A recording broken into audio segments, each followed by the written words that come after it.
স্বাধীনতা এই শব্দটি কিভাবে আমাদের হলো? নির্মলেন্দু গুণ। একটি কবিতা লেখা হবে, তার জন্য অপেক্ষার উত্তেজনা নিয়ে লক্ষ লক্ষ উন্মত্ত অধীর ব্যাকুল বিদ্রোহী শ্রোতা বসে আছে ভোর থেকে জনসমুদ্রের উদ্যান সৈকতে। কখন আসবে কবি? এই শিশু পার্ক সেদিন ছিল না, এই বৃক্ষে ফুলে শোভিত উদ্যান সেদিন ছিল না, এই তন্দ্রাচ্ছন্ন বিবর্ণ বিকেল সেদিন ছিল না। তাহলে কেমন ছিল সেদিনের সেই বিকেল বেলাটি? তাহলে কেমন ছিল শিশু পার্কে, বেঞ্চে, বৃক্ষে, ফুলের বাগানে ঢেকে দেওয়া এই ঢাকার হৃদয় মাঠখানি? জানি সেদিনের সব স্মৃতি মুছে দিতে হয়েছে উদ্যত কালো হাত।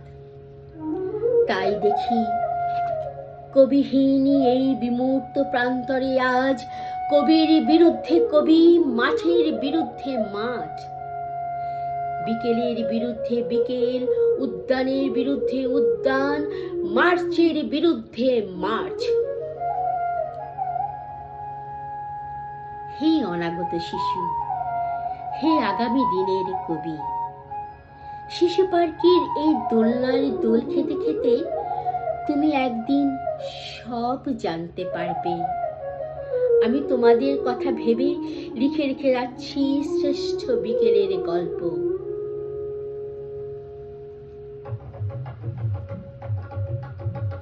সেদিন এই উদ্যানের রূপ ছিল ভিন্নতর। না পাঠ, না ফুলের বাগান, এসবের কিছুই ছিল না। শুধু এক খণ্ড অখণ্ড আকাশ, যেরকম সেরকম দিগন্ত প্লাবিত ধুধু মাঠ ছিল দুব্বা দলে ঢাকা, সবুজে সবুজময়। আমাদের স্বাধীনতা প্রিয় প্রাণের সবুজ এসে মিশেছিল এই ধুধু মাঠের সবুজে।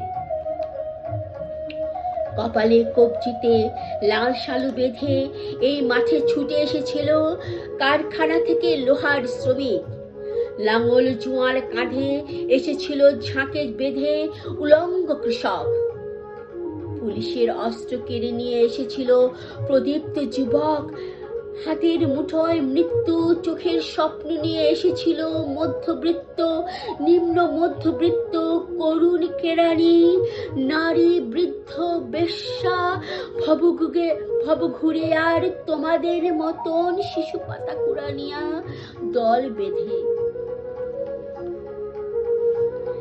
একটি কবিতা পড়া হবে, তার জন্য কি ব্যাকুল প্রতীক্ষা মানুষের। কখন আসবে কবি, কখন আসবে কবি? শত বছরের শত সংগ্রাম শেষে রবীন্দ্রনাথের মতন দৃপ্ত পায়ে হেঁটে অতঃপর কবি এসে জনতার মঞ্চে দাঁড়ালেন। তখন পলকে দারুণ ঝলকে তরিতে উঠিল জল, হৃদয়ে লাগিল দোলা, জনসমুদ্রে জাগিল দুয়ার, সকল দুয়ার খোলা। কে রোধে তাহার বজ্রবাণী? গণসমুদ্রের মঞ্চ কাঁপিয়ে কবি শোনালেন তার অভয় কবিতা খানি। এবারের সংগ্রাম আমাদের মুক্তির সংগ্রাম, এবারের সংগ্রাম স্বাধীনতার সংগ্রাম। সেই থেকে স্বাধীনতা শব্দটি আমাদের